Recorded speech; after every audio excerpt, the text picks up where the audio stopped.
Hello, I'm Pam Carruthers of healingstars.com. This is a chart, the new moon, 11th of January 2024. It's the first new moon of the year, and it's an incredibly significant new moon. And the energy of a new moon does last for about 3 days.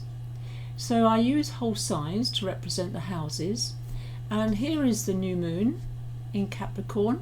Sun, Moon, it's actually the midheaven set for London, and then Mars is there also. And right at the end of Pluto's right at the end of Capricorn. The energy is very much to do with the planet Jupiter. Here it is in Taurus. It's now direct, and Uranus is also there as well. Jupiter is in a really good position, because if I look over here I can see it very clearly. It's trine to Mars. Mars is exalted in the sign of Capricorn. That means it performs very well. It likes Capricorn. It likes the structure of Capricorn. Goal setting, discipline, time management are all to do with the sign of Capricorn, ruled in turn by Saturn. And Saturn is now direct. It's 4 degrees Pisces, so it's making a good, very positive connection to Jupiter and also to Mars. So that's called a talent triangle. It means that the energies of Saturn, Jupiter and Mars can get along very, very well. And it's water and earth signs. Forgive me, a slight hiccup there. Now we also have here Chiron in Aries. It's now moving forward. All planets are moving forward right now, apart from Uranus, which goes forward later in the month.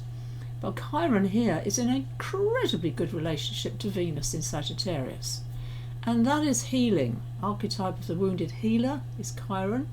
In Aries, it's about being a pioneer, going head first, and it's in a beautiful flow of energy to Venus in the sign of Sagittarius. Also, you might not see it, but Venus is in the sign of Jupiter, and Jupiter is in the sign of Venus. There it is. Jupiter's in Taurus, Venus is in Sagittarius. So they are actually exchanging signs. It's more visible. I'll show you the Vedic chart as well. Neptune is the fly in the ointment. Neptune is in its own sign of Pisces, where it belongs. It likes that sign, but it is in a tension, a square, to Mercury. It's easy. Mercury is moving forward now, so that will pass. But Mercury and Neptune are it's very confusing, can feel overwhelming, dreams can be, want to sleep and hibernate. It's that time of year in the northern hemisphere. But Mercury is also Sagittarius, governed in turn by that wonderful Jupiter energy. Now we have got the red. If you look at the red lines, we do have Pluto, Sun, Moon, all of them, but the Sun, Moon especially, are in a very tense relationship to the nodes of the Moon. The North Node is currently now in Aries. The South Node is in Libra, and Libra is all about Venus. It's all about relationships. Aries is governed in turn by Mars. So this is a very powerful dynamic that will be going on for the next year and a half, and eclipses will be occurring in either in Aries or Libra. We've just finished the Taurus-Scorpio axis, which is similar in many ways, because Taurus and Scorpio are also ruled by Venus and Mars, but a lot more to do with finances and values.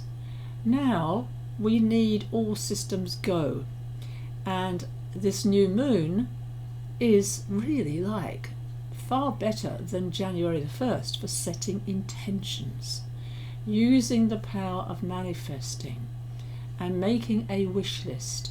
Now that incurs what it is you really, really want, and a wish list really no more than 5 statements.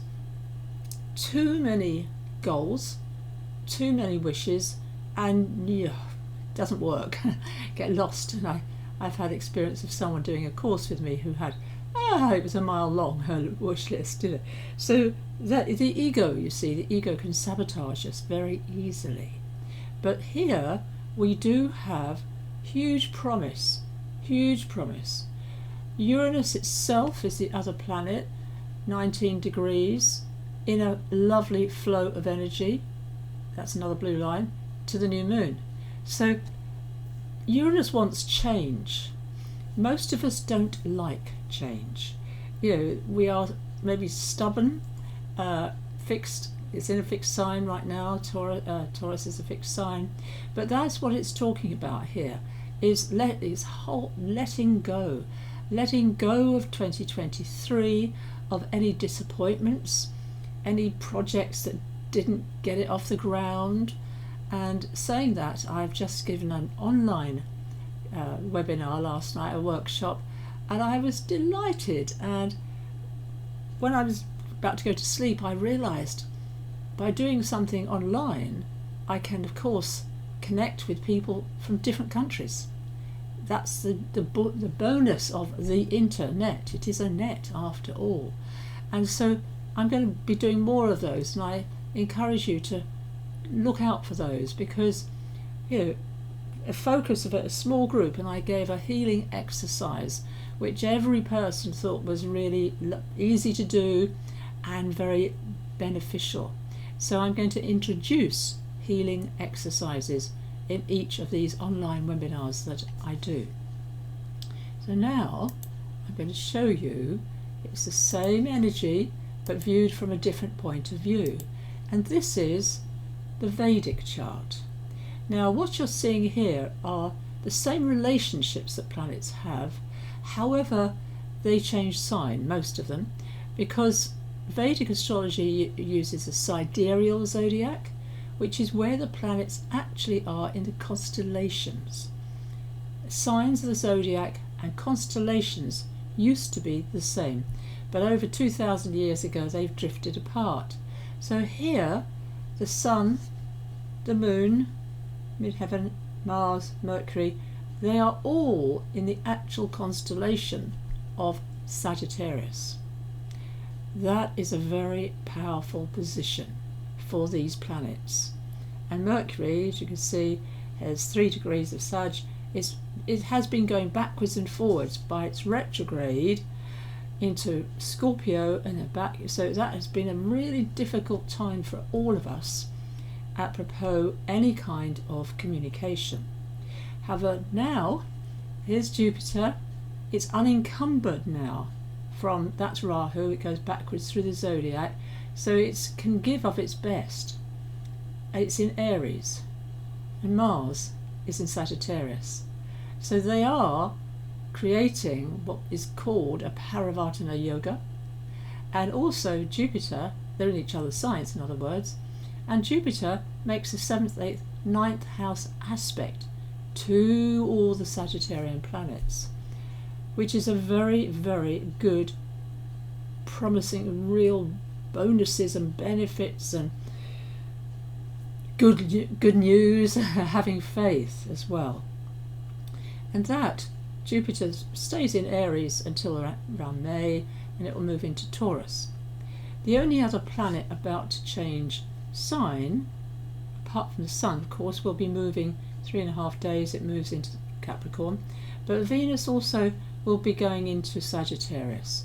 So this is all about having faith, having optimism, looking for the bright future. Prayer is another aspect. Jupiter is the guru to the gods, absolutely. The Sun is the king, the Moon is the queen, Mars commander-in-chief of the army, so they are all working well together. They are. And that's why I'm really very happy to be able to look at this chart and go, things are going to get better. So that's my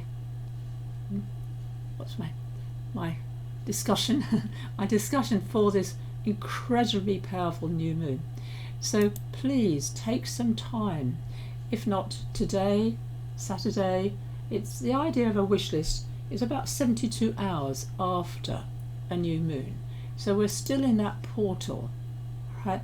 And to be kind to yourself, know that we have got each other's backs. Thank you for watching. Pam Carruthers of healingstars.com.